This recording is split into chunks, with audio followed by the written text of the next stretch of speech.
আমি কাৰোবাৰ টকা, কাৰোবাৰ ধম, কাৰোবাৰ বাবুকি, কাৰোবাৰ বন্দুক ছন্দুক এইবিলাক আমি বয় নকৰো। মোৰ এটা ক্ৰীড়া সন্থাৰ মাজ বুকুতে আমি বহি পেলাই ৰাতি নহয় দিনৰ মাজত আমি নতুন এটা কমিটি বনাবৰ কাৰণে প্ৰস্তুত কৰিম। আজি মই বেজ্জতি হৈছোঁ, মোৰ লগত অপমান কৰি যাতে দ্বিতীয়বাৰ এনেকুৱা কাৰোবাৰ লগত কৰিবৰ কাৰণে যাতে সাহস নহয়।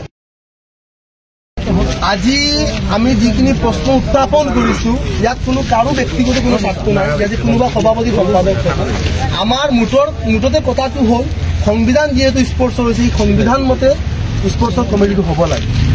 কিন্তু আচৰিত কথা যে এইখন ফিল্ডত এনেকুৱা ঘটনা জীৱনত হোৱা নাই যে কাৰোবাক এনেকুৱা অপদস্থ কৰে, মোক আজি কৰিছে কালি আপোনালোকক কৰিব, এইটো খাটাং একেবাৰে।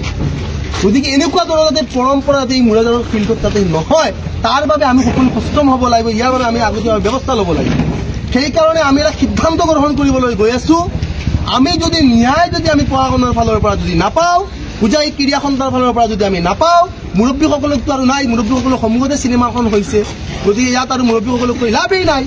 গতিকে আমি এটা সিদ্ধান্ত গ্ৰহণ কৰিছোঁ, আমি পুৰা মুৰাদাৰ চাৰাউণ্ডিং এৰিয়াত আমি এনাউন্সমেণ্ট কৰিম আৰু আমি সংবিধান মতে 15 দিন সময় দিম আৰু সেই হিচাপে ধুনীয়াকৈ এটা ভাল এটা কমিটি আমি নতুনকৈ আমি প্ৰস্তুত কৰিবৰ কাৰণে আমি আগবাঢ়ি আহিম।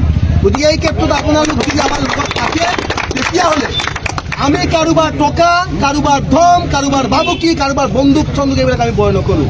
ইয়াত খত যিটো আছে সেই খত ৰাস্তাত আমি যাম। আমি ৰাজহুৱাভাৱে ইয়াত আমাক ক'বলৈ দিয়া ইনশাআল্লাহ আপোনালোকে হাজাৰজনে ইয়াত কিবা মত প্ৰকাশ কৰে সেই সুযোগ আপোনালোকে পাব। ইয়াত সন্মানে আপোনালোকে কিবা এটা ক'ব পাৰিব। এনেকুৱা এটা কমিটি আমি বনাবলৈ আমি গৈ আছোঁ। যদি আমি উচিত যদি ন্যায় যদি নাপাওঁ কম সময়ৰ ভিতৰত মুৰাদাৰ ক্ৰীড়া সন্থাৰ মাজ বুকুতে আমি বহি পেলাই ৰাতি নহয় দিনৰ মাজত আমি নতুন এটা কমিটি বনাবৰ কাৰণে প্ৰস্তুত কৰিম। গতিকে আপোনালোকে ইনশাআল্লাহ আপোনালোকে আমাৰ লগত আহিব। এওঁলোকে 2টা বজাত গৈ পেলাই 5টা বজাত বনাইছে যাতে মানুহ ইয়াত যাব নোৱাৰে। এটা ঘৰৰ ভিতৰত তেওঁলোকে বনাইছে যাতে বেলেগ কোনোৱে যাতে মত প্ৰকাশ কৰিব নোৱাৰে। লাখ লাখ টকা ইয়াত কেলেংকাৰী হৈছে, সেই কথাটো আমি উনুকিয়াই দিব লাগিব। আৰু মুৰাদাৰৰ পৰা যাতে আমাৰ খেলুৱৈসকলৰ সৃষ্টি হয় তাৰ বাবে তাত প্ৰেক্টিচ কৰিবৰ কাৰণে, তাত খেলুৱৈসকলৰ তৈয়াৰ কৰিবৰ কাৰণে আমি ইয়াৰ ব্যৱস্থা এটা আমি নিজে পন্থা হাতত ল'ব লাগিব। গতিকে এই ক্ষেত্ৰত আমি যিসকল সদস্য ইয়াত উপস্থিত আছোঁ আমি যিমান পাৰোঁ আপোনালোকৰ লগত আছোঁ। কিন্তু মুৰাদাৰ ক্ৰীড়া সন্থাৰ পৰিৱেশটো সলনি হ'ব লাগিব। ইয়াত এক নায়কত্ববাদৰ কোনো স্থান নাই, কোনো ধৰণে আমি স্থান হ'বলৈ নিদিওঁ। ইয়াত ৰজা মহাৰাজাৰ কোনো ইয়াত স্থান নাথাকিব। গতিকে ইয়াত স্থান থাকে এজন ভাল সৎ মানুহৰ স্থান থাকিব, যাতে সকলো মানুহ সন্মান দিব জানে। শিক্ষিত মানুহৰ দৰকাৰ আছে, শিক্ষা নাথাকিলেও কিছুমান মানুহেতো মানুহক সন্মান দিব জানে। আজি মই আপোনালোকে দেখিছে, আপোনালোকৰ সন্মুখত আপোনাৰ ভিডিঅ'টো নিশ্চয় দেখিছে, এওঁলোকে মানুহ দি বনাইছে যে ভিডিঅ'টো বনাই মোৰ মান সন্মান হানি কৰিবলৈ ভিডিঅ'টো বনাইছিলে।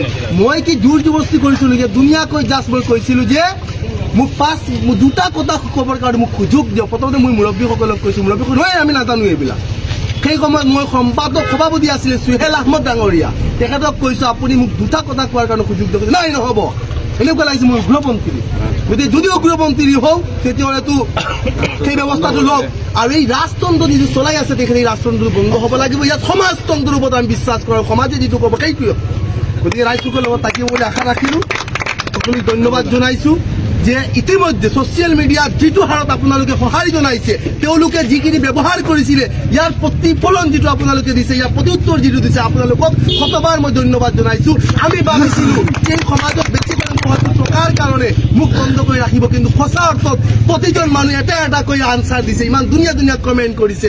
সঁচাকৈ মই শলাগ লৈছোঁ আপোনালোকৰ এনেকুৱা কমেণ্টত। গতিকে আপোনালোকৰ যি সঁহাৰি, আপোনালোকে মই যি দুখ পাইছোঁ আপোনালোকে সেই দুখৰ সমভাগী হৈছে। সেইকাৰণে মোৰ ফালৰ পৰা মই আপোনালোক সকলো ধন্যবাদ জ্ঞাপন কৰিছোঁ। অনাগত দিনত আজি মই বেজ্জতি হৈছোঁ, মোৰ লগত অপমান কৰি যাতে দ্বিতীয়বাৰ এনেকুৱা কাৰোবাৰ লগত কৰিবৰ কাৰণে যাতে সাহস নহয় তাৰ বাবে আমি পন্থা হাতত ল'ব লাগিব। ইনশাআল্লাহ সকলোক পুনৰবাৰ মই ধন্যবাদ জনাইছোঁ।